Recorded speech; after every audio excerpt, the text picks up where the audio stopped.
Hello Erin का मैंने preparation करा था। हेलो एरिन, लवी शायद अर्जेंट थी।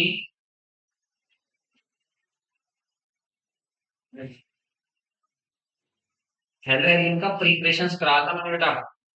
पहला प्रिपरेशन था फ्रॉम बेंजीन, दूसरा प्रिपरेशन शो कर रहा है halogen atom plus anything show कर रहा है। इलेक्ट्रॉन लीचिंग ग्रुप है।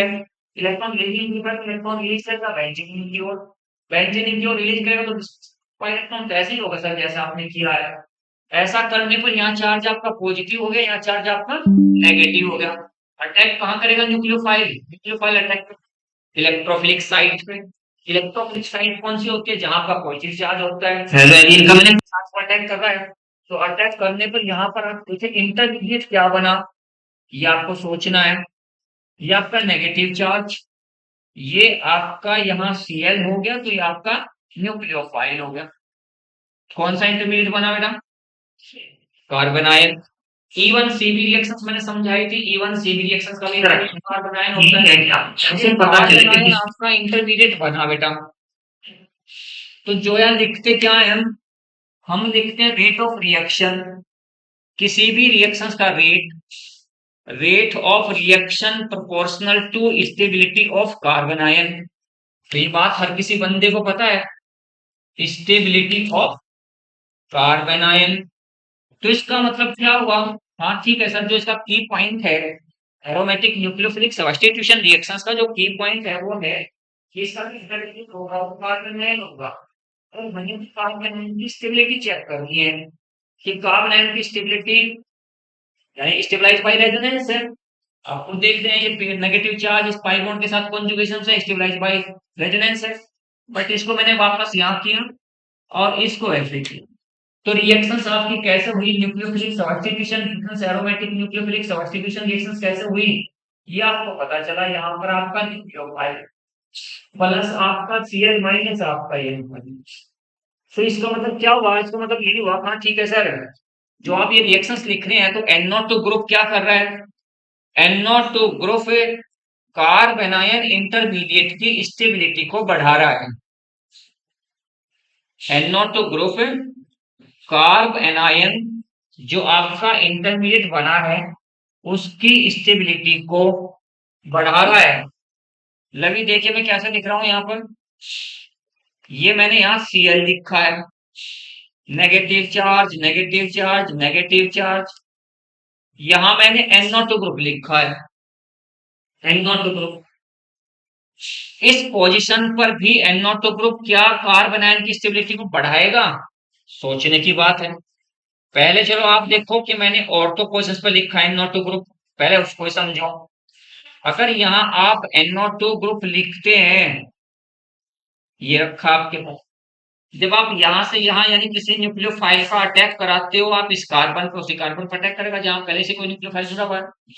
यहाँ से आपने यहाँ किया है ऐसे अटैक, यहाँ पर आया। तो जो आपका इंटरमीडिएट बना है, इंटरमीडिएट वैसे ही बनेगा जैसे ऊपर आपसे बना के दिखाया। ये इंटरमीडिएट आपका बना है और यहाँ HO आपका negative charge, coordinate bond, double bond. क्या ये NO2 ग्रुप का पाई बॉन्ड इस नेगेटिव चार्ज के साथ कॉन्जुगेशन में है जी। तो NO2 ग्रुप क्या कर रहा है? इसको स्टेबलाइज, तो स्टेबलाइज कर रहा है तो स्टेबिलिटी ऑफ कार्बन इंक्रीज होगी। इंक्रीज करने NO2 ग्रुप है और NO2 ग्रुप है कार्ब एनायन की स्टेबिलिटी को बढ़ा रहा है, बढ़ा रहा है। तो इसका मतलब NO2 ग्रुप करेगा एरोमेटिक न्यूक्लियोफिलिक सब्स्टिट्यूशन रिएक्शंस के रेट को इंक्रीज कर दे। तो मेन वजह आपको ये है कि हाँ इससे कर दे। फिर मैंने अभी आपसे क्वेश्चंस पुट अप किया, चलो इस बात को तो मैं अलग करता हूँ, थोड़ा सा मैं अलग से पूछ रहा हूँ आप लोगों को। अब मैं जब अलग से पूछता हूँ, अलग से क्या है कि मैंने अब पोजीशन NO2 ग्रुप की चेंज कर दी। देखो मैं NO2 ग्रुप को कहाँ रख रहा हूँ, NO2 ग्रुप को मैं अलग पोजीशन पर रख रहा हूँ। क्या यहाँ पर भी NO2 ग्रुप है? ये आपका Cl है, ये double bond double bond double bond coordinate bond और ये डबल बॉन्ड आपका O। यहाँ OH नेगेटिव आपका है, अटैक यहाँ करा, यहाँ अटैक करने के बाद आपका कार्ब एनायन बना है, ये आपका Cl, तो ये आपका OH नेगेटिव चार्ज। क्या ये नेगेटिव चार्ज NO2 ग्रुप के 5 बॉन्ड के साथ कॉन्जुगेशन में है क्या? नहीं है, तो सिग्मा बॉन्ड आ गया। तो इसका मतलब ये तो NO2 ग्रुप को, यानी यहाँ ये वाला NO2 ग्रुप कार्ब एनायन की स्टेबिलिटी को अगर बढ़ाएगा तो by negative inductive effect, by mesomeric effect या बाय रेजोनेंस इफेक्ट नहीं बढ़ाएगा। तो इसका मतलब ये ज्यादा नहीं स्टेबिलिटी को इंक्रीज कर पाएगा, क्योंकि जैसे पेयर यहाँ से यहाँ शिफ्ट करूंगा तो एक पाई इलेक्ट्रॉन यहाँ से यहाँ शिफ्ट हो जाएंगे। तो इसका मतलब क्या है कि NO2 ग्रुप तो साइड में रहेगा, NO2 ग्रुप तो स्टेबिलिटी को इंक्रीज कर ही नहीं रहा। तो सीधी सी बात आपने सोचनी थी, यहाँ आपका ये डबल बॉन्ड हो, तो NO2 ग्रुप मेटा प्रोसेस पे इसकी स्टेबिलिटी को इंक्रीज नहीं करेगा।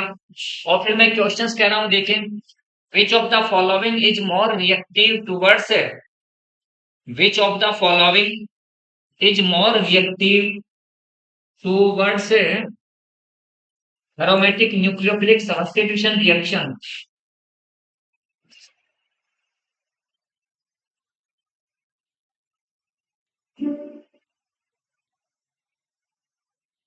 Which is more reactive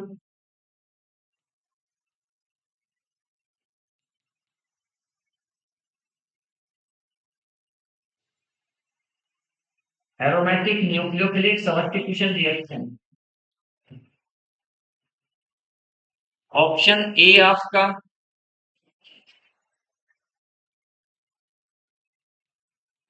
एक NO2 ग्रुप यहां लगा तो एक NO2 ग्रुप यहां।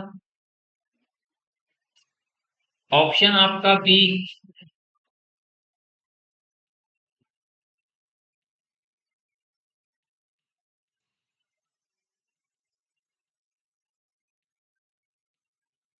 Option C.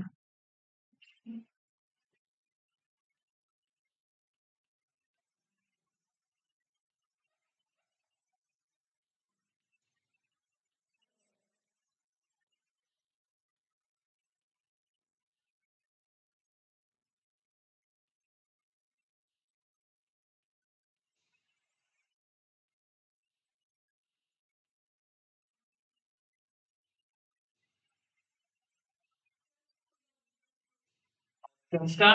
क्योंकि यहाँ पर भी माइनस आई है, यहाँ भी माइनस आई, यहाँ माइनस आई एक जगह और एक जगह आपका माइनस आर हो गया। यहाँ पे दोनों जगह माइनस आर है और यहाँ पर आपका ही माइनस आई हुआ तो माइनस आर हुआ। तो याद रखना कि यहाँ जहाँ पे ज्यादा आपका, क्योंकि रेजोनेंस इफेक्ट और पावर करता है इंडक्टिव इफेक्ट पे, तो ये बात आपको याद रखनी है। तो एरोमेटिक न्यूक्लियोफिलिक सब्स्टिट्यूशन रिएक्शंस अगर आता है तो सिंपल सी बात है, क्वेश्चन पूछा जा सकता है या भाई कौन ज्यादा रिएक्टिव है कौन कम रिएक्टिव है, तो सिंपल सी बात आपको देखते ही होगा कि जो रेजिंग ग्रुप है वो डिक्रीज करेगा और जो विड्रॉइंग ग्रुप है वो रिएक्टिविटी को इंक्रीज करेगा। अगर मैं रिएक्शंस करता हूँ क्लोरोबेंजीन की तो बनेगा क्या? ये मेरे पास क्लोरोबेंजीन है, इसको मैंने अमोनिया के साथ ट्रीट किया, हाई टेम्परेचर और पाइरिडीन की प्रेजेंस है। प्रोडक्ट क्या होगी आपकी? प्रोडक्ट क्या बनेगी? अगर क्लोरोबेंजीन को CuCl के साथ ट्रीट करें अंडर ड्रेस्टिक कंडीशंस है, वही अंडर ड्रेस्टिक कंडीशन ही है, तो यहाँ ऊपर क्या बनेगा आपका? ऊपर आपका बनेगा NH2 प्लस आपका NH4Cl, NH4Cl आपका हाई टेम्परेचर, यहां पर आपका क्या बन जाएगा? CnTuCl।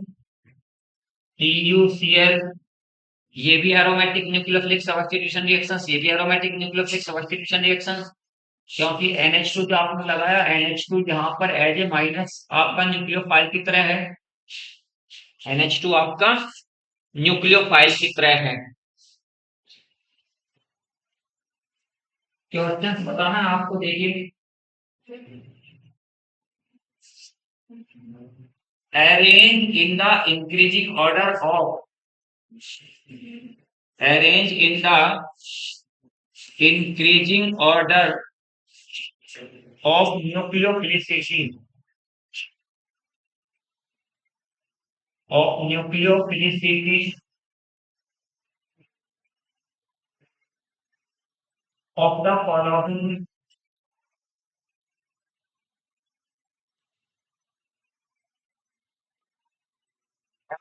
nucleophile। यानी एक्वस न्यूक्लियोफाइल का मतलब है कि वाटर के अंदर है।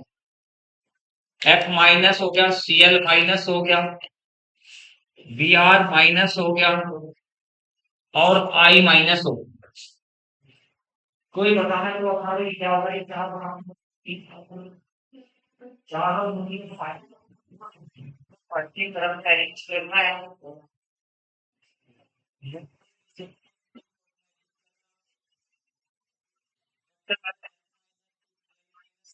माइनस से आपका आई माइनस, चार आपके पास न्यूक्लियोफाइल है। चारों न्यूक्लियोफाइल में सबसे ज्यादा न्यूक्लियोफिलिसिटी किसकी होगी? Rate of donation of pair of electrons by an nucleophilicity charge species is called its nucleophilicity. यानी इनमें से कौन सा नेगेटिव चार्ज स्पीशीज अपना पेयर इजीली डोनेट करेगा, जो जितनी इजीली डोनेट करेगा उसकी न्यूक्लियोफिलिसिटी उतनी ही ज्यादा होगी। तो सबसे कम किसकी है? आई नेगेटिव की सबसे कम है। उससे ज्यादा, उससे ज्यादा, उससे ज्यादा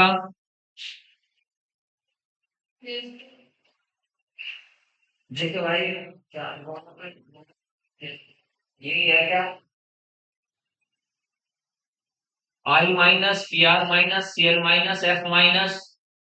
तो मुझे तो एक बात पता है कि जब यहां से एक्वस की बात हो रही है, एक्वस में भी एफ माइनस जो आयन है उसको वाटर अच्छे से सराउंड कर लेगा। यहाँ ये वाटर इसको अच्छे से सराउंड कर रहा है, और जब ये सब वाटर मॉलिक्यूल इसके चारों तरफ आ गए, वाटर मॉलिक्यूल, तो अब आपको कहाँ इसका पेयर ऑफ इलेक्ट्रॉन्स तो निकल ही नहीं पा रहा। इसका पेयर ऑफ इलेक्ट्रॉन्स तो निकल नहीं पाएगा क्योंकि इधर सराउंड हाइड्रेशन एनर्जी सबसे ज्यादा स्मॉलर साइज उसकी होता है। तो सबसे ज्यादा वाटर मॉलिक्यूल से अगर किसी को घेरेंगे, सराउंड करेंगे, तो वैसे जो कि साइज कम है, कम साइज वाले को ज्यादा इजीली सराउंड किया जा सकता है। तो इसका जो पेयर ऑफ इलेक्ट्रॉन्स तो देने का कहीं रास्ता ही नहीं है, कैसे कहां से दें उसको। तो जब देने का रास्ता नहीं है तो उसकी न्यूक्लियोफिलिसिटी तो सबसे कम होगी, और आपने इसकी न्यूक्लियोफिलिसिटी लिखवाई सबसे ज्यादा।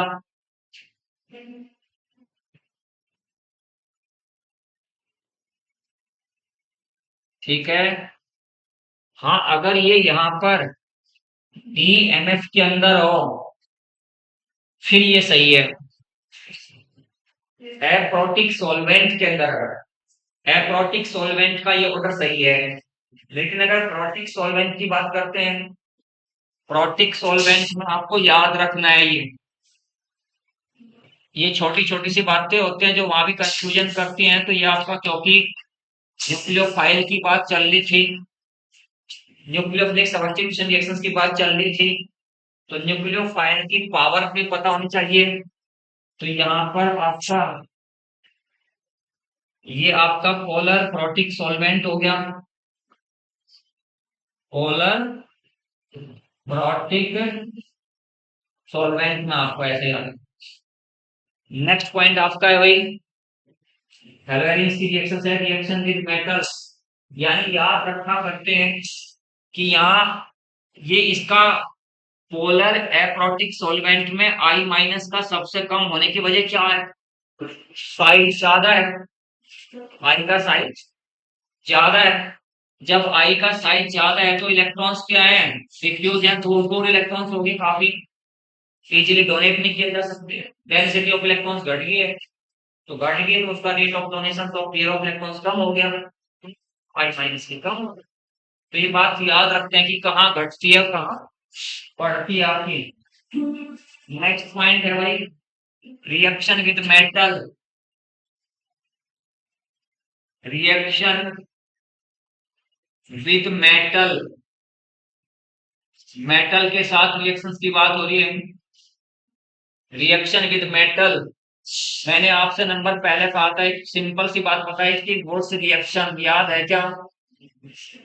वॉट्स रिएक्शंस की दो मैकेनिज्म है। वॉट्स रिएक्शंस आपका R single bond X plus 2Na, X single bond R, ये मैंने आपसे बताया था ईथर की प्रेजेंस है, और यहाँ पर R single bond R plus 2Na X. तो इसकी मैकेनिज्म दो थी। पहली मैकेनिज्म तो आयनिक मैकेनिज्म है, तो आयनिक मैकेनिज्म है वो फॉलो करती है SN2 रिएक्शन को। कैसे? R single bond X plus 2Na give R negative Na आपका पॉजिटिव प्लस आपका NaX। उसके बाद फिर मैं आर नेगेटिव Na पॉजिटिव को लेता हूँ, सेकंड जो आपका है हेलोकेन मॉलिक्यूल पर अटैक करता है, पार्शियल पॉजिटिव तो पार्शियल आपका नेगेटिव, तो यहां से यहां अटैक करेगा। तो शायद आपको पता चलेगा कि R single bond R plus NaX, ठीक है। क्वेश्चन है अब आपके सामने यहाँ, क्वेश्चन सी है CH3 whole thrice C single bond Cl, और एरो के ऊपर Na है, और नीचे आपका ईथर है, प्रोडक्ट बताएं क्या?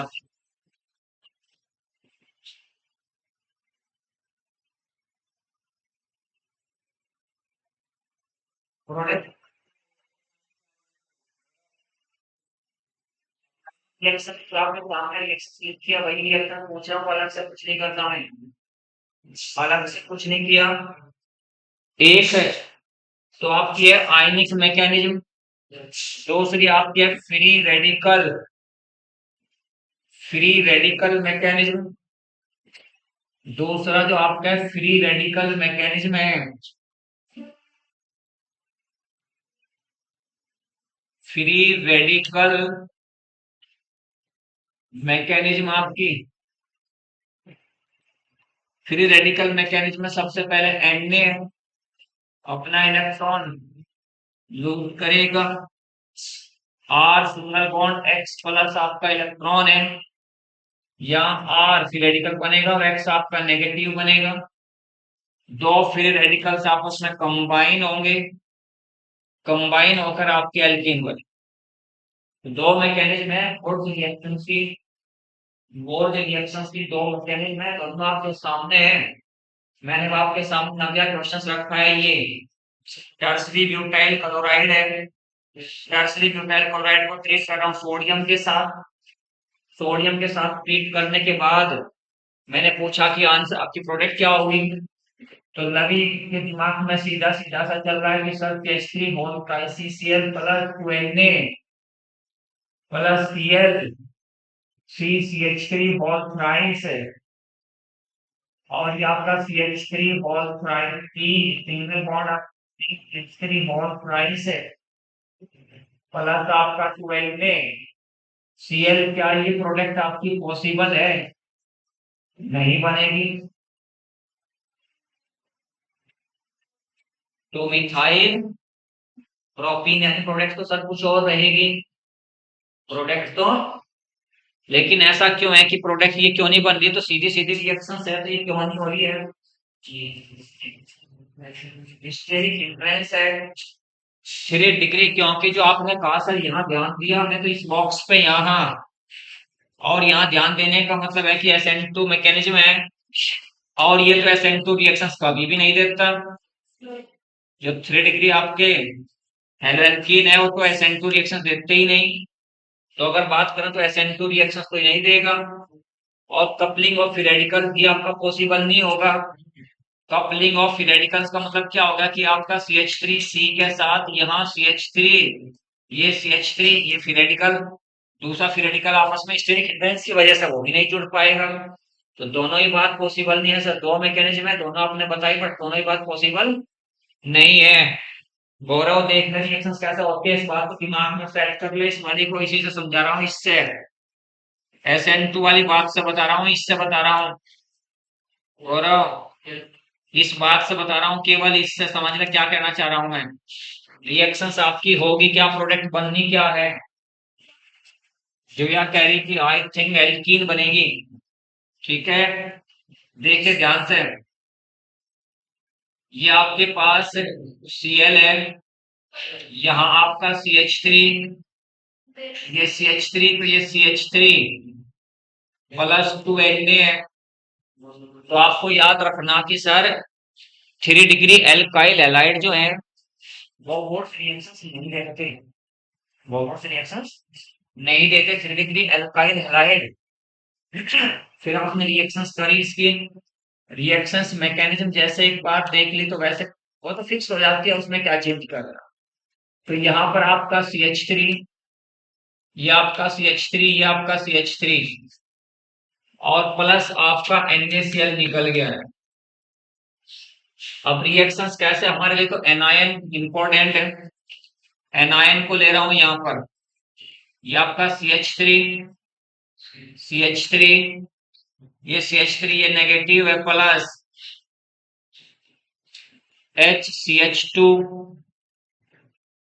CH3, ये CH3 और यहाँ पर आपका Cl, यानी फर्स्ट एक बार यहाँ फर्स्ट स्टेप में लिया ट्रसिक कैलकुलेट, एक बार यहाँ सेकंड स्टेप्स में आपने लिया ट्रसिक कैलकुलेट, इसको यहाँ अटैक करा रहा हूँ इसका, और जब ये यहाँ से यहाँ अटैक करेगा तो ये जो पेयर ऑफ इलेक्ट्रॉन्स है यहाँ शिफ्ट हो जाएगा और ये आपका Cl माइनस निकल जाएगा। तो प्रोडक्ट आपकी क्या बनी, तो जोया एल्कीन ही नहीं, एल्केन भी प्रोडक्ट बनेगी। यहाँ एल्केन भी बना एक आपका 2 मिथाइल प्रोपेन और plus CH2 double bond C के साथ आपका ये CH3 और ये 2 मिथाइल प्रोपीन भी बना और Cl माइनस आप, तो सीधा सीधा पढ़ते हैं, सीधा सीधा पढ़ने में कोई फायदा नहीं है, ये तो आपके सामने पढ़ने का मतलब यही है कि जब तक आप किसी बात को पढ़ें और उसका मतलब ही ना समझ आवे कि हमें इसका मतलब क्या है, कैसे ये हो रखा है, तो तब तक पढ़ने का कोई फायदा नहीं है। चाहे 3 ही पेज पढ़े, सिस्टमेटिकली पढ़े कि हाँ हो क्या रहा, कैसे हो रहा, क्या कर रहे, क्या पढ़ रहे, तो ये चलना चाहिए कि इसकी क्यों कर रहे, कैसे कर रहे, ठीक। पढ़ तो लिए 10 पेज, जब पूछने की बात आई तो उसमें से कोई एक पॉइंट नहीं हुआ तो ये गड़बड़ हो जाता है। तो वो रिएक्शंस लेकिन आपके सिलेबस में हेलोरीन की जो है वो रिएक्शंस है। एक हमारे पास ऐसे कोई ये कंपाउंड है, ये रखा यहाँ पर, यहाँ पर आपका Cl हुआ, एक Cl ये हुआ गौरव, ये Na/ईथर है, और हर किसी बंदे को पता कि वोट्स रिएक्शन है, ये वोट्स रिएक्शन है। तो ये पहले भी बात आई थी, बेसिकली अगर कोई प्राइमरी एल्काइल हैलाइड है तो उसको तो फॉलो करो SN2 रिएक्शंस के अकॉर्डिंग। अगर कोई 2 डिग्री या 3 डिग्री है तो कोशिश करो 2 डिग्री को, या रिंग रिंग में कहीं से हेलोजन एटम आते हो तो कोशिश करो उसे फ्री रेडिकल मैकेनिज्म के अकॉर्डिंग उसे सॉल्व कराएंगे। देखिए ध्यान से, यहाँ जहां जहां आपके हेलोजन एटम है वहां वहां पर आपका ओड इलेक्ट्रॉन आ जाएगा, उसे सिंपल सी कॉन्सेप्ट है। अगर ओड इलेक्ट्रॉन पाई बॉन्ड के साथ कॉन्जुगेशन में है, तो पाई इलेक्ट्रॉन ओड इलेक्ट्रॉन के साथ इंटरेक्ट करते हैं, क्योंकि जो फ्री रेडिकल होते हैं वो तो अनस्टेबल होते हैं।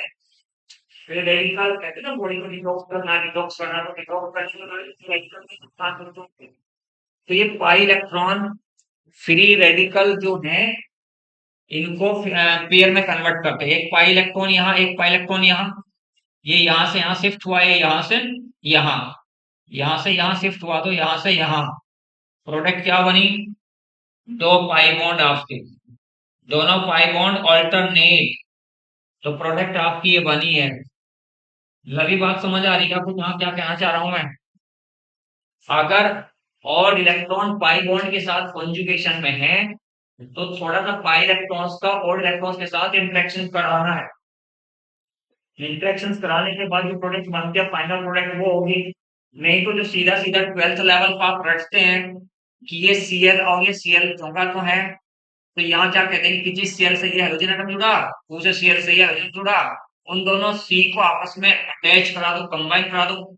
ऐसे 12th लेवल पे जब आप कराते हैं आपसे तो गलत है कि यहाँ ऐसे जोड़ दीजिए, ऐसे जोड़ दीजिए तो ये प्रोडक्ट ये भी ऑप्शन होगा। बहुत से तो चल भाई यही ऑप्शन होगा, क्यों? क्योंकि उनका दिमाग से कितना काम करता है कि हमारे टीचर ने 12th में ये हमें ये पढ़ाया है, ये वोट्स रिएक्शंस ये हमें कराई है इस टाइप से। तो वहां भी क्या रटाते हैं, क्या रटाते कहते क्या है कि जिन कार्बन से हाइड्रोजन एटम जुड़े हैं प्रोडक्ट में वो दोनों कार्बन आपस में जुड़ जाएंगे। यहाँ से आगे आप पढ़ते ही नहीं बस। तो CH3 single bond CH3 plus 2 NaCl। अब इस बात को 12th वाले को अगर ब्रेन में रखते हैं इस बात को, इसके आधार पर तो प्रोडक्ट आपकी ये बनेगी। लेकिन यहाँ तो कुछ और ही हो रहा है, प्रोडक्ट तो कुछ और ही है। अगर यहाँ पर सेम, अगर मैं ये कहता हूं यहाँ मेरे पास तो ये रिएक्टेंट है, ये COK है, ये भी COK है, और यहाँ पर इलेक्ट्रोलाइसिस कर रहा हूँ। इलेक्ट्रोलाइसिस का मतलब करंट पास कर रहा हूँ, तो इसका आंसर क्या होगा?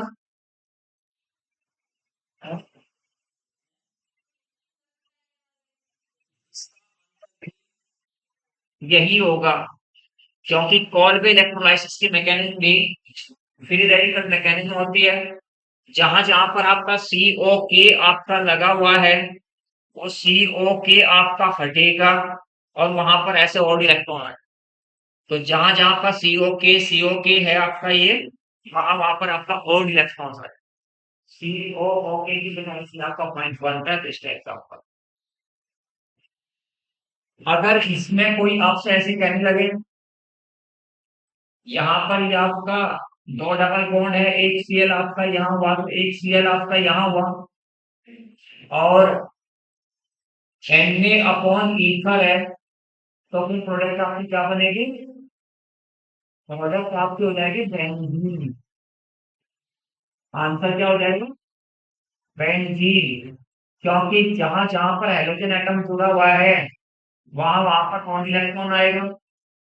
इन और इलेक्ट्रॉन को या तो इधर वाले पाई बॉन्ड के साथ इंटरेक्ट करा दो, चाहिए इधर वाले के साथ इंटरेक्ट कराएंगे तो ये इलेक्ट्रॉन यहाँ तो ये यहाँ, ये यहाँ तो ये यहाँ, क्या बना ऑप्शन है?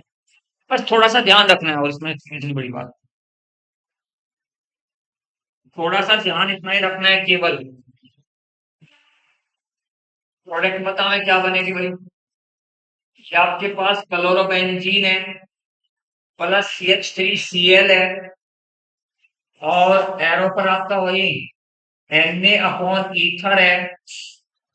तो अगर एक आपका हेलोएरीन है, एक हेलो एरीन का हेलो एल्केन है, एक हेलो एरीन है तो एक हेलो एल्केन है, तो रिएक्शन का नाम क्या होता है? Warts fitting reaction. वॉर्ट्स आपका fitting reaction, FITTIG, fitting reaction. Product same वही रहेगी आपकी, दोनों Cl आपके निकल जाएंगे, तो यहाँ पर आपका CH3 टोलुइन बना प्लस आपका 2NaCl निकल जाएगा। अगर केवल अगर केवल हेलो एरीन ही है तो आपकी कौन सी रिएक्शन होगी? फिर आपकी फिटिक रिएक्शन होगी। फिटिक, एरो पर आपका ईथर लिखा आपने, ये पूरा ऐसे निकला। इसका नाम क्या होगा जो प्रोडक्ट बनी आपकी? Five five phenyl. ये आपका फाइव फिनाइल है, और प्लस आपका 20Cl है।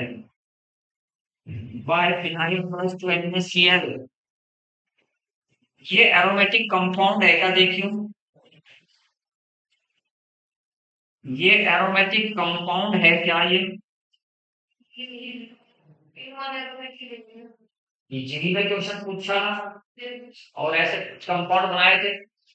How many aromatic compound in the following और हाउ मेनी एरोमेटिक कंपाउंड तो लिखवाए थे। अगर किसी एक कंपाउंड में पूरा पूरा बेंजीन रिंग है तो इतना पोर्शन एरोमेटिक है तो उसे एरोमेटिक कंपाउंड कहते हैं।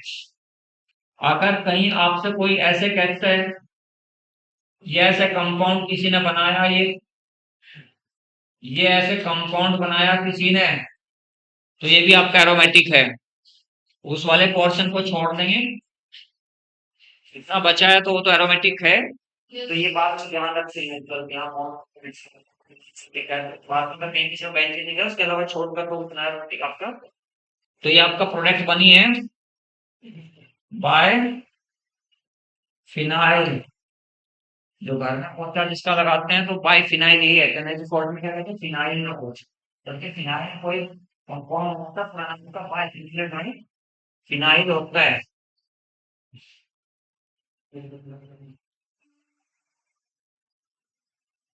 यहाँ कोई कंपाउंड ए है, ए की रिएक्शन एमजी अपॉन ईथर के साथ की, एमजी अपॉन ईथर, तो यहाँ पर बी बना है।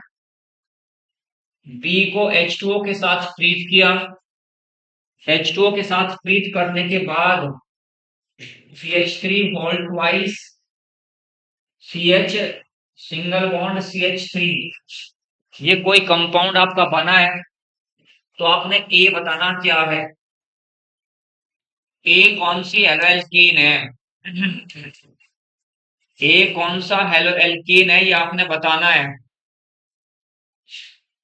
ए कौन सा हेलो एल्कीन है ये आपने बताना है। ए आपका कुछ है इसमें, ए को ट्रीट किया एमजी अपॉन ईथर के साथ, बी बना। बी क्या बना होगा वैसे, ग्रिग्नार्ड एजेंट बना होगा। और फिर ग्रिग्नार्ड एजेंट का हाइड्रोलाइसिस कर रहे हो वाटर के साथ ट्रीट कर रहे हो, तो फिर आपका एक प्रोडक्ट बनी है, एल्केन बनी है। ए क्या रहा हो,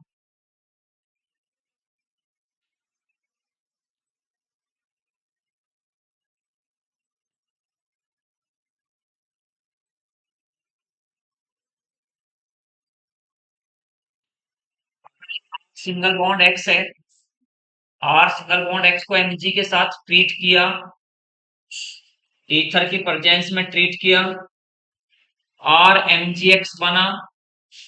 फिर आर एमजीएक्स को आप वाटर के साथ ट्रीट कर रहे हो, पार्शियल नेगेटिव है तो ये पॉजिटिव है, ये पॉजिटिव है तो ये नेगेटिव है।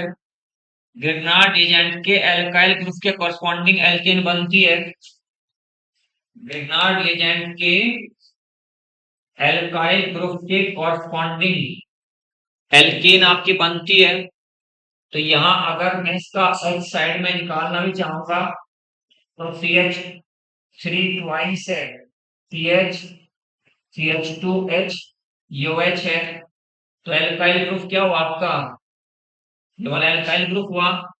तो इस एल्काइल ग्रुप के कॉरस्पॉन्डिंग क्या कर देना है, CH3 होल ट्वाइस, फिर आपका CH CH2Cl, इसके कॉरस्पॉन्डिंग ही तो बनना है। तो बस यहाँ देखना था, H निकालना था, निकालने के बाद क्या रहा होगा एल्केन में, ये आपको पता चला कि हाँ इसकी रिएक्शन जब हम करेंगे तो ये हमारा बनता है पॉइंट। ठीक है भाई, नेक्स्ट आपको लिखना है फिटिक रिएक्शन, याद होगी और वो फिटिक रिएक्शन होगी। उसके बाद आपको पॉइंट है electrophilic substitution reaction, electrophilic substitution reaction, electrophilic substitution reactions में अगर आप क्लोरोबेंजीन का क्लोरीनेशन कर रहे हो, क्लोरोबेंजीन का क्लोरीनेशन कर रहे हैं, तो ये आपका ऑर्थो पैरा डायरेक्टर है। क्या है ये, ऑर्थो पैरा डायरेक्टर है। तो प्रोडक्ट आपकी बनेगी ऑर्थो पैरा प्रोडक्ट आपकी। ये आपका Cl के साथ यहाँ Cl प्लस, Cl के साथ यहाँ पर आपका पैरा प्रोसेस पे Cl, क्लोरीनेशन कह रहे हैं। ये क्या हुआ आपका क्लोरीनेशन, ऐसे ही अगर आपको नाइट्रेशन करना हो, कोई नहीं पूछता इन बातों को, नाइट्रेशन पे ऑर्थन पैरा नाइट्रोक्लोरोबेंजीन बन जाएगा। नाइट्रेशन हमेशा HNO3 अपॉन H2SO4 के द्वारा करते हैं, नाइट्रेशन। तीसरा पॉइंट आपका सल्फोनेशन, सल्फोनेशन। और तीसरा नेक्स्ट आपका है फिडरक्राफ्ट एल्काइलेशन, फिडरक्राफ्ट एल्काइलेशन। तो जो प्रोडक्ट आपकी बनेगी और तो पहला प्रोडक्ट बनेगी, यहाँ आपका concentrate H2SO4 upon SO3 oleum कहते हैं, और फिडरक्राफ्ट रिएक्शंस में CH3Cl अपॉन AlCl3। सेकंड में यहाँ NO2 आएगा, और थर्ड में यहाँ SO3H आएगा, और फोर्थ में यहाँ पे CH3 आएगा। इसे कोई नहीं पूछता, सिंपल सी प्रोडक्ट है ये, सिंपल सी रिएक्शंस है। डाई हेलो एल्केन यानी मोनो एल्केन्स और हेलोइन्स आपकी कंप्लीट हुई। और फिर आपसे पूछ देखे डाई हेलो एल्केन्स, वैसे ही आपको एनसीईआरटी में सिंपल सा दिया हुआ है, केवल पढ़ना है केवल। Di halo alkane, di halo alkane, di halo alkanes में आपको याद रखना है, अगर मेरे पास CH ट्रिपल बॉन्ड है, CH है, इसको मैं HCl के साथ ट्रीट करता हूं, तो प्रोडक्ट आपकी क्या बनेगी? प्रोडक्ट आपकी बनेगी CH3CHCl2 बनेगा, क्योंकि दोनों बार arrow CH triple bond CH plus HCl, arrow ऐसे, तो CH2 double bond CH single bond Cl, फिर आपने एरो वैसे ही लगाया, यानी दूसरी बार भी आपका एरो ऐसे ही लगना होगा। ऐसे क्यों लगाया भाई? सेकंड टाइम अगर फर्स्ट टाइम एरो मैंने ऐसे लगा, तो सेकंड टाइम भी ऐसे लगा रहा हूं। ये प्लस हो गया था तो ये माइनस हो गया था, ये H प्लस है तो ये माइनस है, सेकंड टाइम भी ऐसे ही लगाया। फिर आपने HCl के साथ ट्रीट किया, फिर आपका CH3 सिंगल बॉन्ड CHCl2 हुआ। तो ये एरो बोल रहा हूं, जब फर्स्ट टाइम अगर ऐसे लगा भी दिया, तो सेकंड टाइम भी एरो ऐसे क्यों लगा रहा हूं भाई? लेफ्ट टू राइट ही क्यों लगा रहा हूं?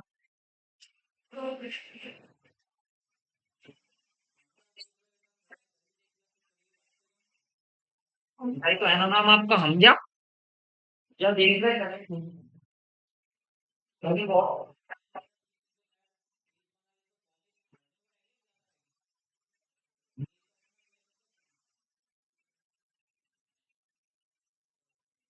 आजकल तो बसंत का महीना है, नींद भी आती है, तो एग्जाम को देखते हैं तो नींद होती भी है।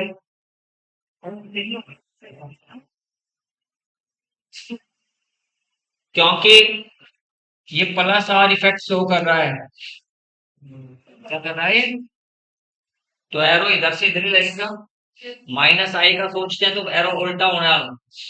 अगर मेरे पास एक कार्बोनाइल कंपाउंड है, कार्बोनाइल कंपाउंड को PCl5 के साथ ट्रीट करता हूं, तो PCl5 में टू टाइप के PCl बॉन्ड है, टू टाइप के PCl बॉन्ड है, दो तो आपके एक्सियल हैं,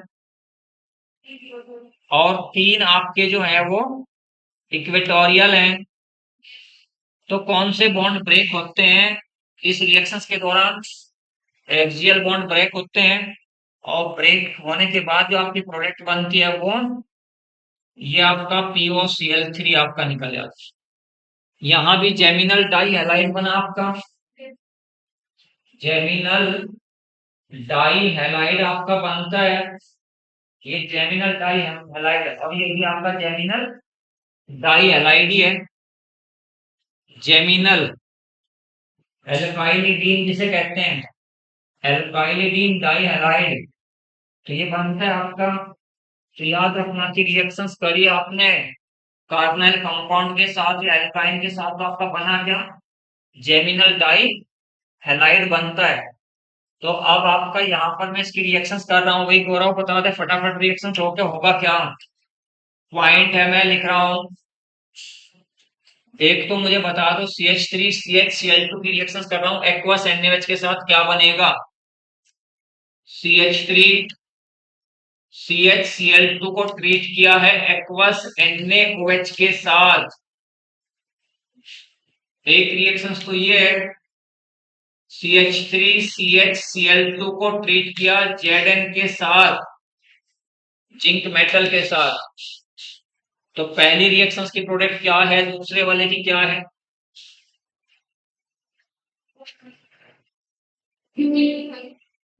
पहले वाले में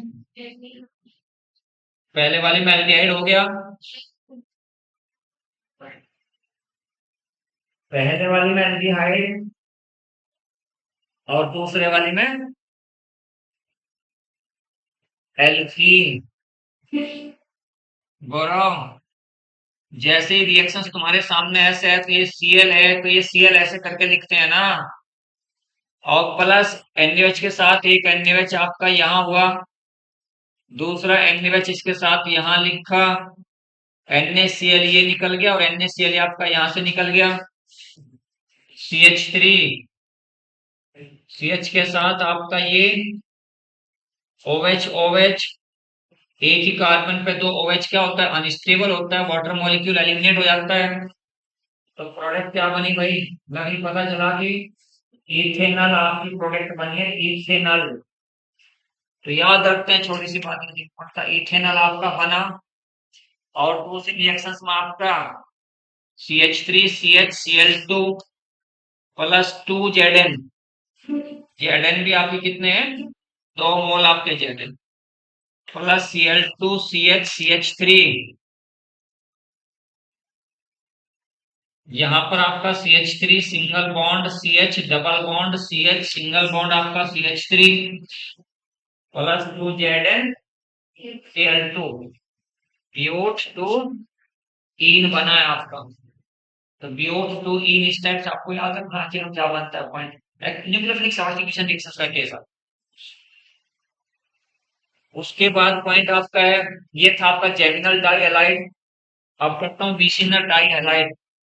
अगर मैं CH2 डबल बॉन्ड CH2 को ट्रीट करता हूँ क्लोरीन के साथ, तो आपका बनेगा क्या, क्लोरीन के साथ ट्रीट करता हूँ तो CH2Cl, electrophilic addition reaction CH2Cl, ये बना क्या, vicinal die halide. Vicinal die halide आपका बनेगा, विसिनल डाई हैलाइड। अगर विसिनल डाई हैलाइड को एक्वस NaOH के साथ ट्रीट कर रहा हूँ या एक्वस KOH के साथ ट्रीट कर रहा हूँ, तो प्रोडक्ट आपकी CH2OH ग्लाइकोल आपका क्या बनेगा, ग्लाइकोल। अगर CH2Cl को ट्रीट करता हूँ Zn के साथ हीट कर रहा हूँ तो क्या बनेगा, CH2 double bond plus ZnCl2, यहाँ एथीन, और ये आपका निकल।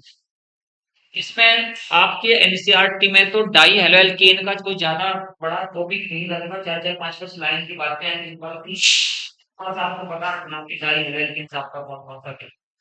उसके बाद ट्राई हेलो एल्केन्स में क्वेश्चन आपका है, ट्राई हेलो एल्केन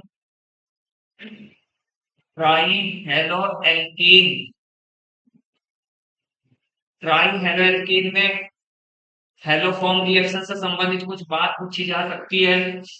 वैसे तीनों के बारे में इनकी प्रॉपर्टीज आपको याद रखनी है, क्लोरोफॉर्म की, ब्रोमोफॉर्म की एंड आयोडोफॉर्म की।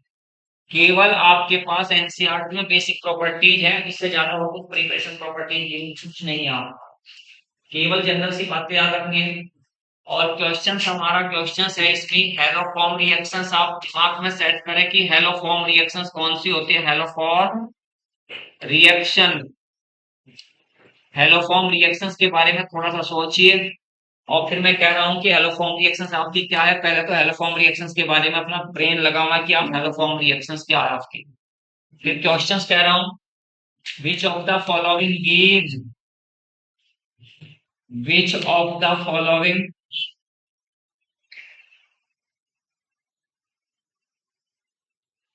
Give haloform reaction, haloform reaction, which of the following gives haloform reaction? Option A, CH3, CH2, CHOH, CH2, CH3. B option, CH3 whole thrice COH. C option, CH3 whole twice CHOH. D option, CH3 whole twice CH2OH. चार alcohol मैंने आपके सामने लिखे हैं। इन चारों alcohol में से कौन से एल्कोहल के द्वारा क्लोरोफॉर्म या ब्रोमोफॉर्म ऑप्शन आपका डी ऑप्शन। नव्या डी है क्या कुछ और ऐसा?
डी को भी स्ट्रक्चर लिखेंगे ओपन करके उसकी, तो ये आपका डी है। और ये कह रही है जोया कि हाँ सर ये न्यूक्लियो वो हेलोफॉर्म रिएक्शन देगा। गौरव इधर देख ले ध्यान से क्या कह रहा हूं मैं, क्योंकि क्वेश्चंस अगर कभी कभार एलोफॉर्म रिएक्शंस का पूछा जा सकता है, ऐसे क्वेश्चंस आता रहता है, क्वेश्चंस निकलता रहता है ऐसे। मैं देखो क्या कह रहा हूँ, जो यार जिस कार्बन से OH जुड़ा हुआ है उस कार्बन से एक H एटम और एक CH3 ग्रुप का जुड़ना जरूरी है। यानी जिस एल्कोहल में ये यूनिट होगी वो हेलोफॉर्म रिएक्शन देगी। This unit of alcohol is responsible for the haloform reaction. मैंने कहा कि जिस कार्बन से OH ग्रुप जुड़ा हुआ है उस कार्बन पर एक H एटम एक मिथाइल ग्रुप का होना जरूरी है। यहाँ इस पे OH जुड़ा है इस कार्बन पे, H एटम तो हो गया, बट लेफ्ट राइट में कहीं अभी ऊपर नीचे कहीं यहाँ मिथाइल ग्रुप नजर नहीं आ रहा। जब मिथाइल ग्रुप नजर नहीं हुआ तो ये ऑप्शन आपका नहीं है। जब पहले वाले को देखते हैं उसमें भी ऐसी कंडीशन नहीं है, दूसरे में भी ऐसी कंडीशन नहीं है। अब आपका सी बचा, सी के साथ दो आपके CH3 है, ये दो CH3 हुए, उसके साथ एक आपका H है, एक आपका OH है। तो जो सी ऑप्शन है, सी ऑप्शन में कंडीशंस है, जिस कार्बन से OH ग्रुप जुड़ा हुआ है उस पर एक H एटम और एक मिथाइल ग्रुप अटैच है। इधर नीचे आपका H हो जाए, CH3 हो जाए, CH5 हो जाए, ये आपका नीचे हो जाए वो, ठीक है। अगर कोई आपसे कहता है क्या ये मैंने कोई लिखा है CHOH CH3, क्या ये अल्कोहल हेलोफॉर्म रिएक्शंस देगा? क्या ये अल्कोहल हेलोफॉर्म रिएक्शंस देगा? देगा, क्योंकि इसमें वो कंडीशन है, ये कार्बन है, इस कार्बन पर H भी है, OH भी है और CH3 मिथाइल ग्रुप भी आपका अटैच हो रखा है। तो ये इसके पास है वो कंडीशंस, तीनों कंडीशंस है, OH भी है, CH3 भी है, H भी है। तो जो है कंडीशंस याद रखते हैं केवल, और कंडीशंस याद रखते हैं तो फिर क्वेश्चंस को रटता नहीं, वहां देखना भाई क्या रखना है। देखिए पॉइंट ध्यान से देखिए, हेलोफॉर्म रिएक्शंस आपकी होती क्या है? हेलोफॉर्म रिएक्शन, सबसे पहले आपने CH3 CH2OH लिखा, इसको ट्रीट किया Cl2Br2I2 के साथ। ट्रीट करने पर यहाँ आपका बनता है CH3 CHO। ये सब्स्टिट्यूशन रिएक्शन हुई या ऑक्सीडेशन रिएक्शन हुई? क्या हुआ? ये कौन सी रिएक्शन है आपके सामने? ये हुआ ऑक्सीडेशन। ये ऑक्सीडेशन हुआ है, लॉस ऑफ हाइड्रोजन, Y से 2H निकल के एक H यहाँ से, तो एक H यहाँ से। यानी ध्यान से देखो, कभी कभी क्वेश्चन से पूछा जाता है, जिस कार्बन से OH ग्रुप जुड़ा है, जो उस कार्बन से जो आपका मिथाइल ग्रुप जुड़ा हुआ ना, मिथाइल, और यहाँ इस कार्बन पर अगर स्टार कर देता हूं, तो इस मिथाइल ग्रुप के कॉरस्पॉन्डिंग ही आपका हेलोफॉर्म बनेगा, यानी इसके कॉरस्पॉन्डिंग ही बनेगा। ये जो आपका मिथाइल ग्रुप है, मिथाइल ग्रुप में जो कार्बन है वही कार्बन इसमें आएगा। कैसा आएगा ध्यान से देखिए, यानी इस मिथाइल ग्रुप के कॉरस्पॉन्डिंग ही आपका क्लोरोफॉर्म यानी ब्रोमोफॉर्म या आयोडोफॉर्म, जो सा भी एरोफॉर्म आपका बनना होगा बनेगा। पहला आपका हुआ ऑक्सीडेशन, क्या हुआ? ऑक्सीडेशन। अब रिएक्शंस कर रहा हूं मैं CH3 CHO की रिएक्शंस कर रहा हूं 3X2 के साथ। 3X2 के साथ करने पर आपका बना CH3CHO।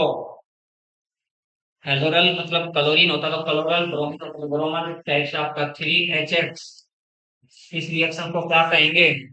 ऑक्सीडेशन, रिडक्शन या सब्स्टिट्यूशन। इसका नाम है सब्स्टिट्यूशन, क्योंकि यहाँ 3 H एटम हटाए हैं और उसके जगह 3 हेलोजन एटम लगाए हैं। सब्स्टिट्यूशन रिएक्शंस आपके।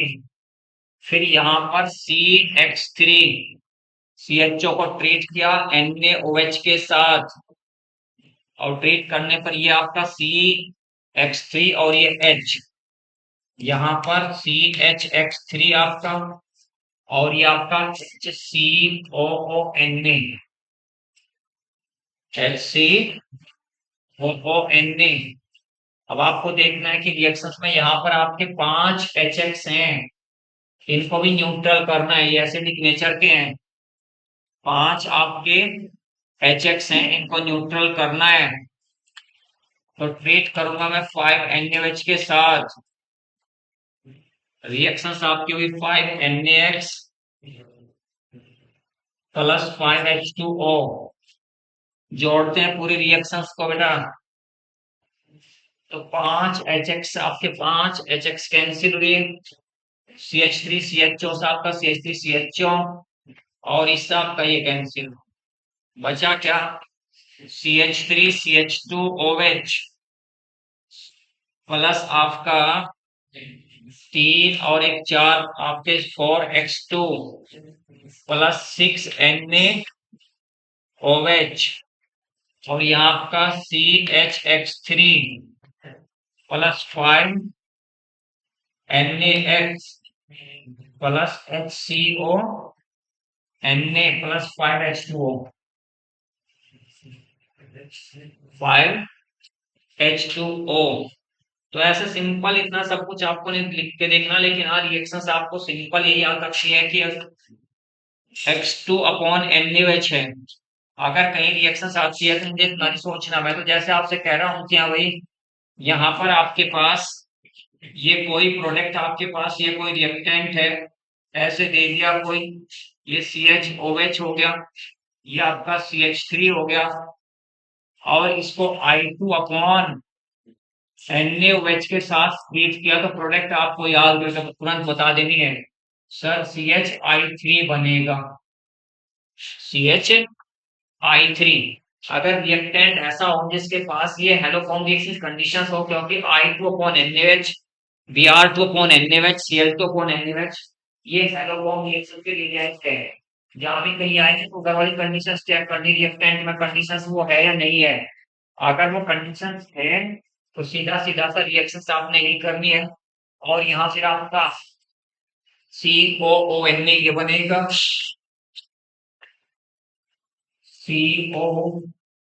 COONA प्लस NaHB बनेगा, प्लस आपका हुआ इसके अकॉर्डिंग मैंने कहा NaI बनाया यहाँ पर, IT NaI बनेगा, प्लस H2 आपका H2O निकल गया, और HCONA यह आपका HCONA की corresponding है। Which of the following compound gives haloform reaction? Which of the following compound give which react with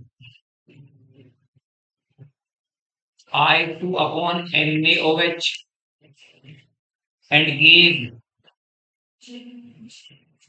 iodoform? कौन सा रिएक्शंस करेगा और iodoform देगा? Which react with I2 upon NaOH and give CH3? आपका कौन reactions करेगा और CH3 आपका बनाएगा? ऑप्शन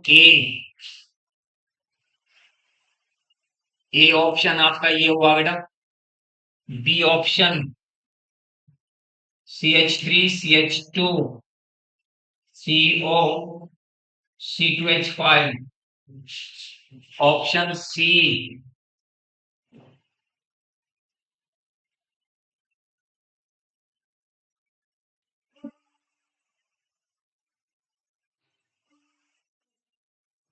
CH3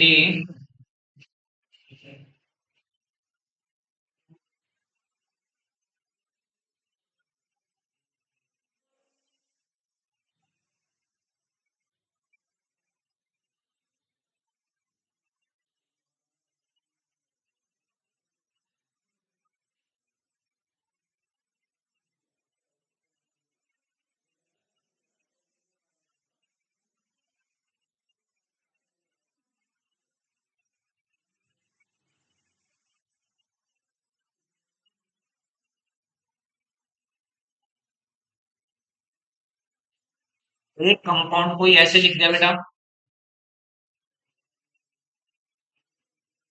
और डी के पास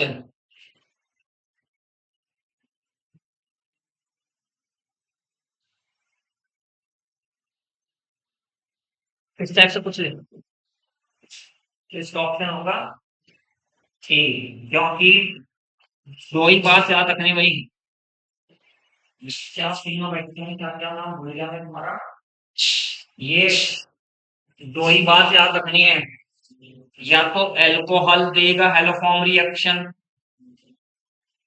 और या फिर आपका कार्बोनाइल कंपाउंड, कार्बोनाइल, या फिर आपका कार्बोनाइल कंपाउंड देगा। एल्कोहल में आपसे कंडीशंस बता दी थी भाई, जो है अभी एल्कोहल की कंडीशन आपकी ये है, ये तो एल्कोहल की कंडीशन है, और कार्बोनाइल की कंडीशन ये है कि कार्बोनाइल कार्बन पर एक मिथाइल ग्रुप का होना जरूरी है। केवल दो कंडीशंस है भाई, दो कंडीशन आपको सर्च करनी है। एल्कोहल में कौन सा एल्कोहल कंडीशन को सेटिस्फाइड कर रहा है, वो देगा हेलोफॉर्म रिएक्शन। जो कार्बोनाइल कंपाउंड इस कंडीशन को सेटिस्फाइड कर रहा है, देगा रिएक्शन। फिर उसके बाद मुझे बताओ कि क्वेश्चन 6 पे जाओ। अगर यहाँ आपके पास क्लोरोफॉर्म है, क्लोरोफॉर्म आपने बना लिया, क्योंकि क्लोरोफॉर्म की एलोफॉर्म रिएक्शन से आपके की नहीं है, आगे पढ़ाएंगे तो क्लोरोफॉर्म की रिएक्शन जो है हेल्प फिनोल में उसे बताऊंगा। अगर मैं आपसे कहता हूँ कि क्लोरोफॉर्म को आप साथ ट्रीट करते हो, O2 के साथ करते हैं in the presence of life है, तो प्रोडक्ट आपकी क्या बनेगी? इंपॉर्टेंट है ये प्रोडक्ट आपकी, यानी क्लोरोफॉर्म तो एयर के साथ अगर क्लोरोफॉर्म एयर के साथ है तो क्या बनाता है? ये आपका Cl है तो ये Cl है, और यहाँ पर आपका H है तो ये Cl है, और प्लस हाफ O2 लाइट की प्रेजेंस है तो ऑक्सीजन एटम यहाँ इंजर्ट होगा CH के बीच में। H का साइज थोड़ा कम है तो C के साथ आपका ये Cl हुआ, ये Cl हुआ, OH बना आपका, यहाँ Cl है। तो एक ही कार्बन पे OH ग्रुप का होना और H एटम का होना, या दो OH ग्रुप का होना अनस्टेबल होता है, तो ये भी अनस्टेबल है। यहां से H आपका इधर और ये आपका S है, तो क्या बना आपका फॉस जी, ये आपका फॉस, और प्लस आपका HCl आपका निकल गया। फॉस जी पॉइजनस गैस है, क्योंकि पहले क्लोरोफॉर्म जब बात पता चलती है तो एयर के कांटेक्ट में आते ही एक पॉइजनस गैस बनाता है जिसका नाम फॉस्जीन है। अगर किसी को एक्सिस में दे दिया जाए क्लोरोफॉर्म की डेथ करते हैं, तो ये तो बड़ा ही यानी एयर के कांटेक्ट में सीधा सीधा क्लोरोफॉर्म का आकाश है वो आपके सामने रिएक्शन है। अगर क्लोरोफॉर्म ना बने तो इसकी रिएक्शन कराते हैं किसके साथ? हम इथेनॉल के साथ। फॉस्जीन की रिएक्शंस अगर क्लोरो इथेनॉल के साथ कर दें, किसकी? फॉस्जीन की रिएक्शन COCl2 प्लस 2C2H5OH जो या क्या बनाता है यहाँ पे इसमें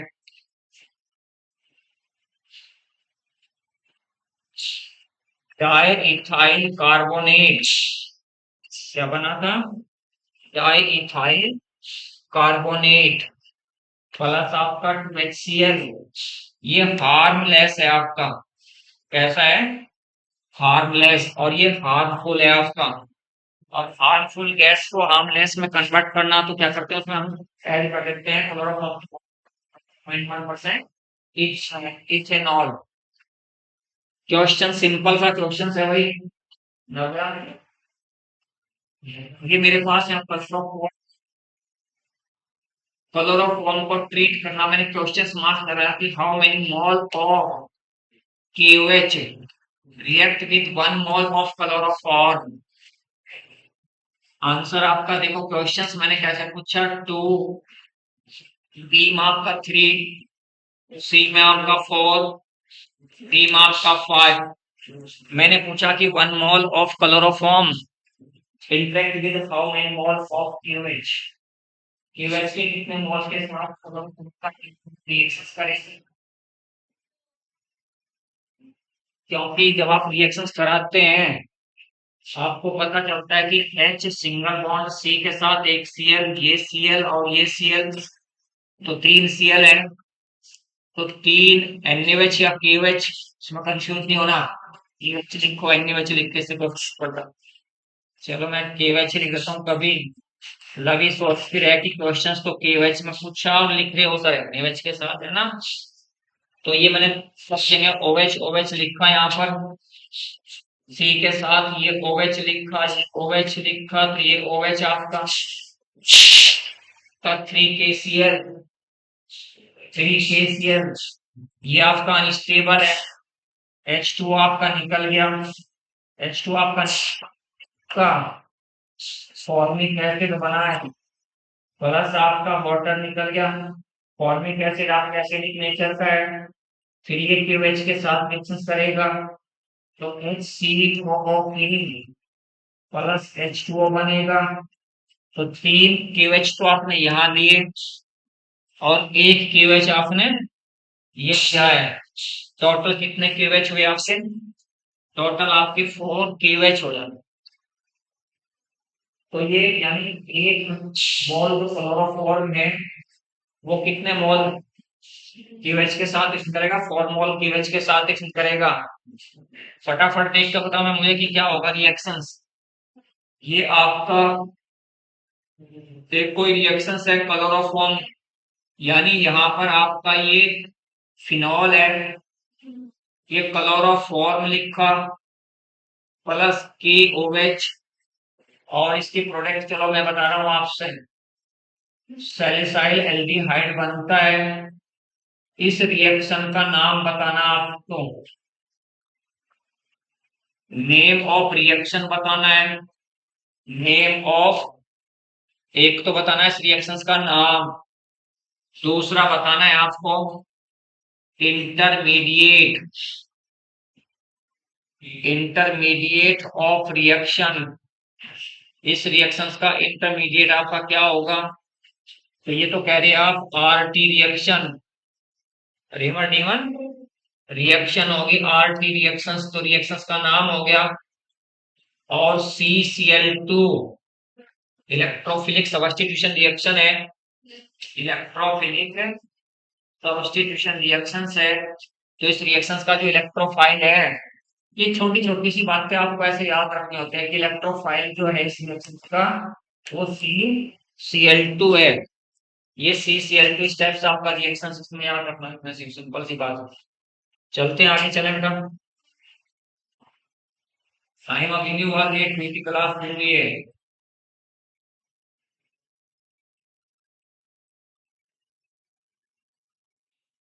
CCl4 के बारे में आपको पढ़ना है बेटा।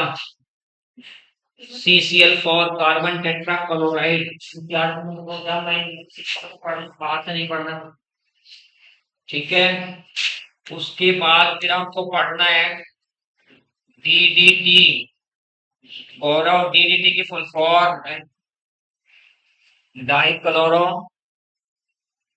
डाई, एक डी से हो गया डाई क्लोरो, ठीक बात है।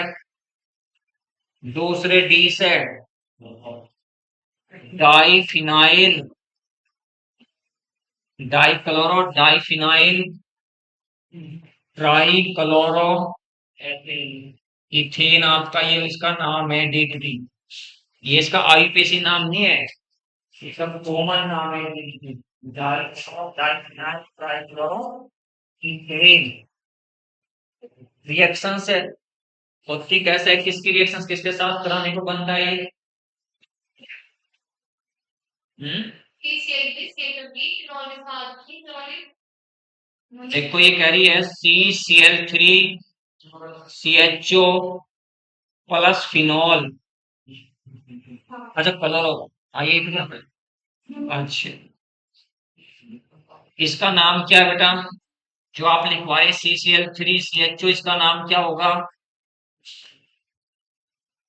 इसका नाम होता है क्लोरल, CHLORAL। क्लोरस, कलरल की रिएक्शन कर रहा हूं मैं किसके साथ में? क्लोरो क्लोरोबेंजीन के साथ। तो एक मोल क्लोरोबेंजीन का इधर लिया, दूसरा मोल क्लोरोबेंजीन का इधर लिया, और H2O निकाल दिया। देखियो यहाँ क्या मुझे बता, डाइल्यूट H2SO4 लिखूं या कंसंट्रेट H2SO4 लिखूं? है तो कैटलिस्ट आपका H2SO4, बट कौन से वाला लिखूं, H2SO4 या कंसंट्रेट H2SO4, कौन से वाला लिखूं? हाँ, डाइल्यूट तो उल्टा वाटर देता है, हमें वाटर को निकालना है। अगर वाटर निकालने फॉल, तो फिर आपका ये बना EL, E के साथ आपका H है,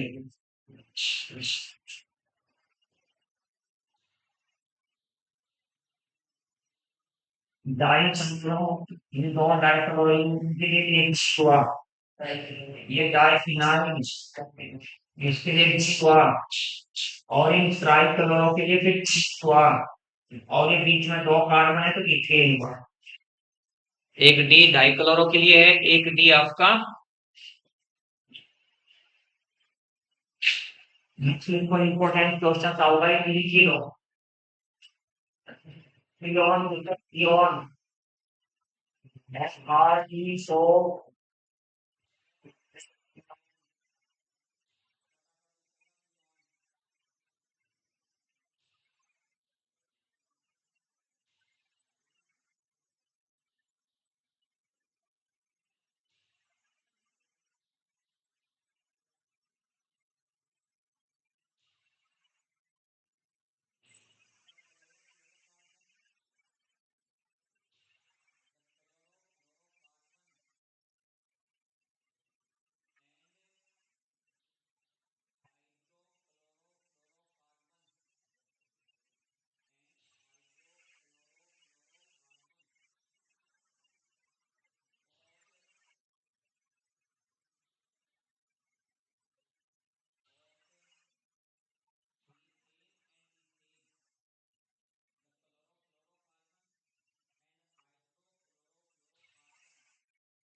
फ्रियोन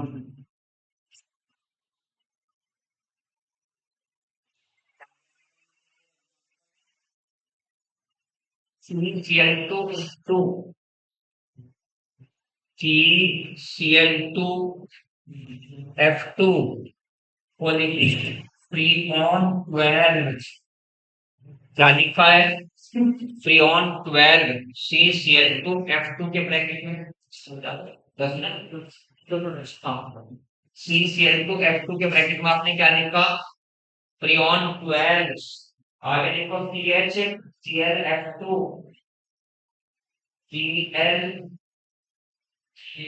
ClHF2 CClHF2 या CHClF2 एक ही बात है। CHClF ये ब्रैकेट में लिखा है फ्री ऑन 23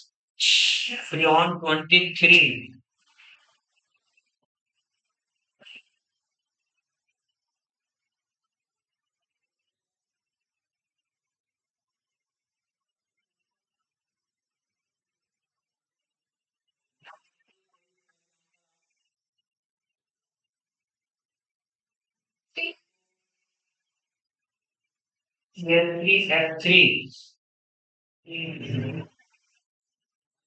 हाँ C2Cl3F3 जो यार इसके ब्रैकेट में फ्री ऑन यहाँ क्या नंबर आएगी? ये नंबर है क्या? ये कहाँ से ला रहा हूँ पर ये नव्या कुछ लिख रहा हूँ मैं कि नंबर आपका ऐसा होगा कि CCl2F2 ये तो आपका मीथेन का, ये तो मीथेन का, ये मीथेन का, ये आपका इथेन का, ये मीथेन का फ्रीऑन है, ये भी मीथेन का फ्रीऑन है, तीसरा आपका इथेन का फ्रीऑन है। तो ये नंबर कैसे लिखते हैं? देखिए नंबर कैसे लिखते हैं, आप लिखते हैं फ्रीऑन ABC, ABC कुछ भी नंबर आपका हो, फ्रीऑन ABC आपने लिखा है, ए बराबर आपका C-1, बी बराबर H+1, सी बराबर number of fluorine atoms, number of fluorine atoms. तो अब मुझे इसका नाम बता दो फटाफट, क्या लिखूंगा? फ्रीऑन के ब्रैकेट में क्या नंबर लिखूं फटाफट? है 11 H तो कोई है ही नहीं इसमें, है ना? तो यहाँ हो जाएगा आपका फ्रीऑन 113, फ्रीऑन 113 एक और शॉर्ट सेकंड से क्या लिखेंगे?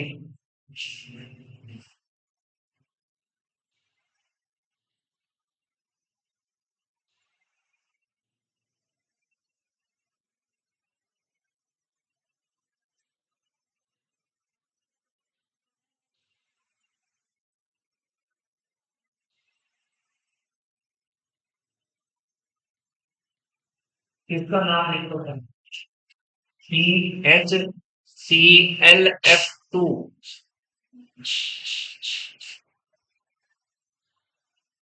इसका नाम हो जाएगा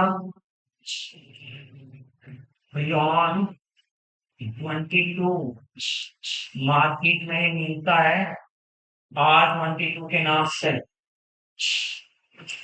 R22 कमर्शियल में। तो कहते हैं ना कि ठीक है, तो वो गैस ये R22 फ्रीऑन 22 ही होता है। एसी में जब कहते हैं ना कि गैस खत्म होगी उसकी, उन्हें पता कूल करता है तो R22 मार्केट मिस्ट्री से पूछेंगे तो R22 बताएगा, है? पर कैसे निकाला? सही बात है, चलेगा बेटा, तभी तो तुरंत मिलेगा हमको। जो देखिए यहाँ मैंने क्या लिखा, लिखा बेटा फ्रीऑन ABC, एक नंबर लिख लिया आपने, ABC नंबर लिख, ए क्या बी क्या सी क्या नहीं पता, तो यहाँ मैंने क्या कहा आपसे, ए की वैल्यू निकालनी, किसके लिए आपने लिखा CHClF2 लिखा है। ये कोई यानी क्लोरोफ्लोरो हाइड्रो क्लोरोफ्लोरोमीथेन है। सीएल को कहता हूँ क्लोरो, उसको कहता हूँ फ्लोरो। तो हाइड्रोफ्लोरोकार्बन, तो हाइड्रोक्लोरोफ्लोरोकार्बन में देखिए यहाँ कितना आएगा, सी कितने हैं यहाँ पे, सी कितना है इसमें, भाई कार्बन को पता चल रहा होगा कितना है, हैं? दो पानी करे। मैंने क्या कहा, कार्बन की जगह नंबर लिखा -1, 1 - 1 क्या आ गया, 0। बी के सामने क्या लिखना था, H+1, H कितने नजर आ रहा था, 1, तो 1 + 1 बराबर 2, और सी बराबर नंबर फ्लोरीन एटम, फ्लोरीन सीधे सीधे कितने दिख रहे हैं आपके, 2 है। तो इसके ब्रैकेट में अगर आपको नाम लिखना पड़ जाए तो फ्री ऑन क्या लिखेंगे आप, 022, बट 0 को तो हम स्किप ही कर देते हैं, क्या कहेंगे, फ्री ऑन 22 कहेंगे। मैंने कहा कि फ्री ऑन 22 को जिसका ट्रेड नेम है वो R22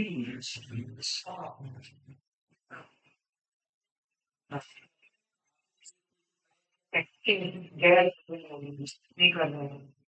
तो अगर खुले हैं तो प्रायोरिटी में नहीं करना है, और बीच में किसी लैंग्वेज सर्विस नहीं है, तो यही तो कह रहा हूँ कि आज ट्वेंटी दो नाम की जब से आज के हमारे घर का फ्रिज काम नहीं कर रहा, क्योंकि गैस खत्म हो गई, तो ओजोन लेयर फ्रिज को जो है और वो ऊपर है फ्रेश हमारे पर ये तो हमारे ये है।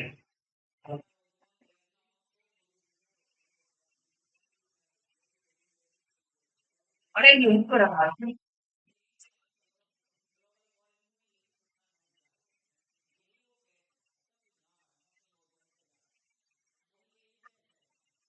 ठीक है बेटा, वो फ्रीऑन सी है आपके, वो कार्बन बहुत बार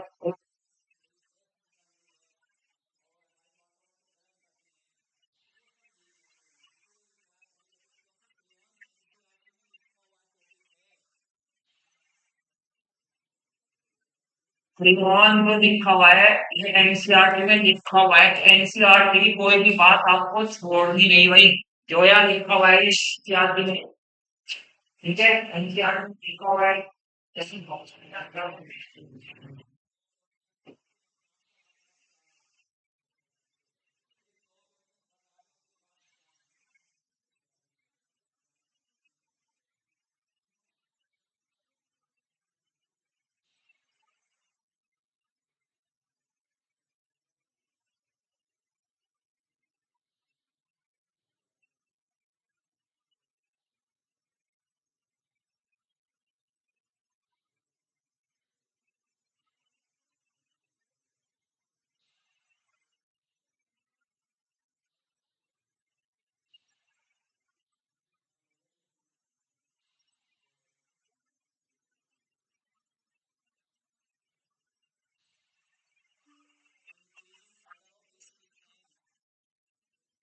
increasing order of basic strength, arrange करना आपको, increasing order of basic strength, increasing order of basic strength में इंक्रीज करना, बस लास्ट क्वेश्चन है सर, उसके बाद छोड़ो ये क्वेश्चन का सॉरी।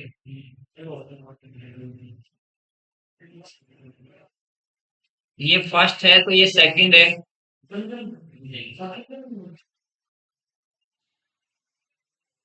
ये आपका एंटीडीन है।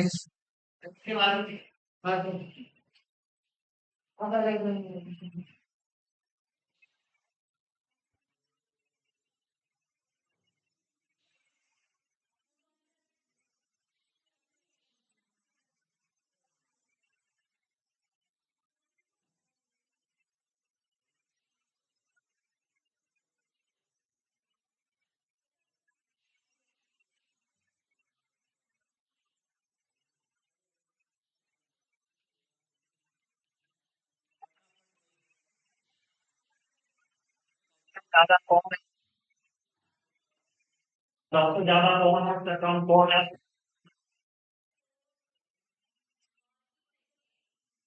सबसे ज्यादा, सबसे कम कौन है? हाँ, क्योंकि इंक्रीजिंग ऑर्डर में अरेंज करना है। सबसे कम, सबसे कम। हमसे ऐसे पूछा अगर जैसे सवाल पूछ रहा है, लेकिन बीच बीच में पूछता रहा सर बात करो। अच्छी बात है, सारे चैप्टर पढ़ा कर दो, बीच में तो हम सारी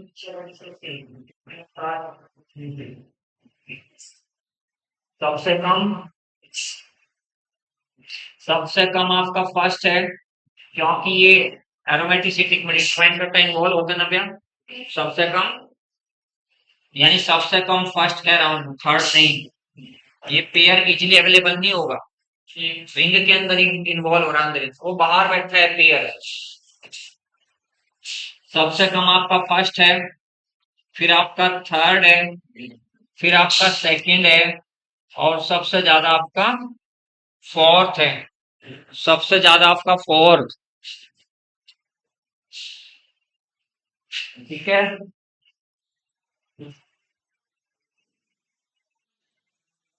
इसकी प्रॉब्लम करेंगे सारे, और हेलेंसी हेलेंसी करेंगे तो भी लाभ का बहुत सारी प्रॉब्लम करने के लिए लाभ का मैंने छाट की आज सारी प्रॉब्लम कि ज्यादा कंसंट्रेट प्रॉब्लम्स तो करेंगे, लेकिन कल प्रॉब्लम्स करेंगे बहुत सारी एल्कोहल फिनॉल।